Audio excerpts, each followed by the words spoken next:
Yeah, this is a different time of year going into conference play. Games are getting a little bit more intense. Scouting reports getting a little bit more detailed. There's obviously a little bit more pressure to perform in these games, but I'm pleased with where we're at right now. We lost a close one to Center at home.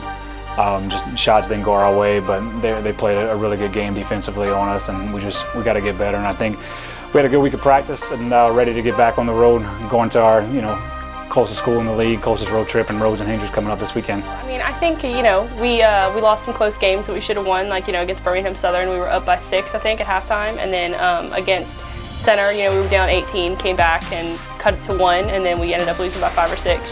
Just those close games we should have won. So I personally think our record, doesn't really reflect on how the season's actually going. I think we're doing a lot better than 7-7, but overall, I think we have some improvements, and I think that, but we're doing pretty well for as young as the team we are. Yeah, it was good. I don't think it was a pretty win, but you have to win the ugly ones if you want to win a championship. Obviously Megan hitting some shots for us in her whole career.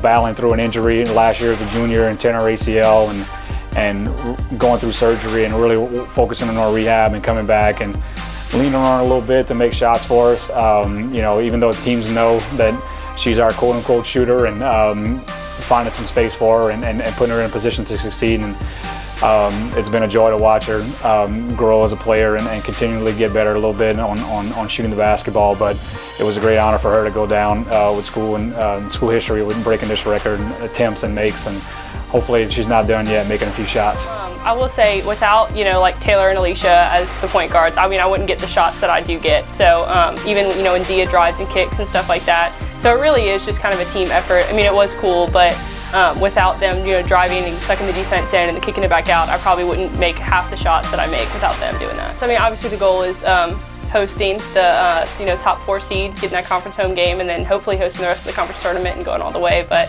we have a lot of improvements to do, and I think everyone realizes that, and I think everyone's kind of clicking on the defense, clicking on the offense, making the connections we need to make. So I think it's going to be good. I'm really excited for Rhodes and Hendricks this weekend, and then Oglethorpe and Berry is going to be a tough one the next weekend. But I think we'll do good. So. Playing 4 in a row in this league is tough. Everybody has to do it every few times, every few years.